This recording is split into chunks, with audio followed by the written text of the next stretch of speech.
Hey, I'm Savannah Gupton. I'm a managing consultant at the Center for Transportation and the Environment. I mostly work on how to bring zero emission vehicles to the roads.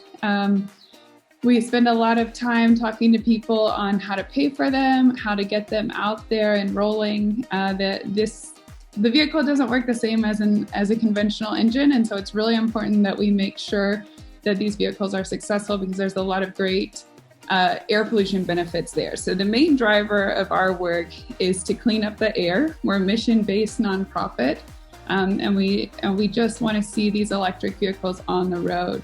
That way we have less noise from traffic, and we have cleaner and nicer air with less criteria pollutants in it, which is just better for our health.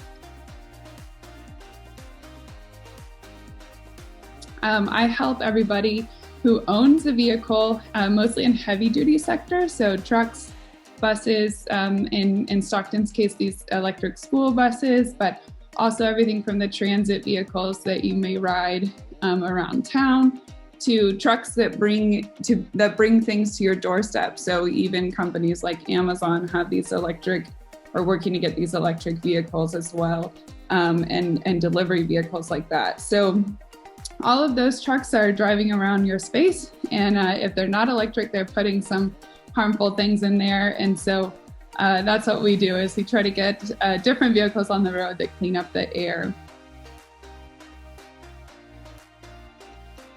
I got here in a really interesting path. So I actually started out as a wildlife biologist. I did my master's in zoology as well as my undergraduate degree. And I spent a lot of time working with primates in Borneo.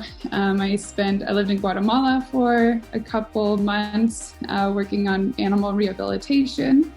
And then I really got into community work then. So I thought, how do we save the climate? How do we do environmental improvement from the local space? And so I was moving all around the world doing this, and kind of working with air pollution from other sources, like cooking stoves and stuff like that. And I thought, at my home, what causes the most air pollution? And so I just had to step outside or hop in my car and realize that, traffic is a really big problem, and the way that we move things around makes our air less clean and a lot of us less happy.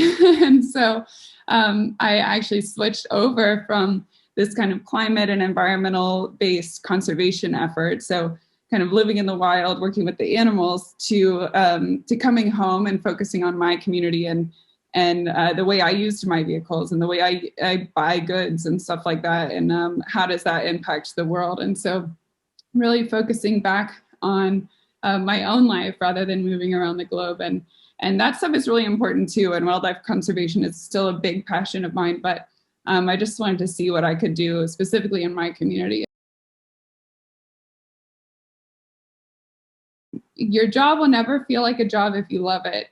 Obviously, you still have to go to work and clock in, and you have to have a boss and everything. But if you're doing something that is meaningful to you, and you feel like you're changing the world, and you feel like you're making a difference, and you really are happy with the impact you make on the people in your life and the communities that you work with, you'll never work a day in your life, or you'll work really hard, but you'll always feel great about it. So that's something as kind of sounds cliche, but you should really follow your heart where you're going. And especially if that's kind of a service to the community and improvement upon the systems that exist in helping our planet.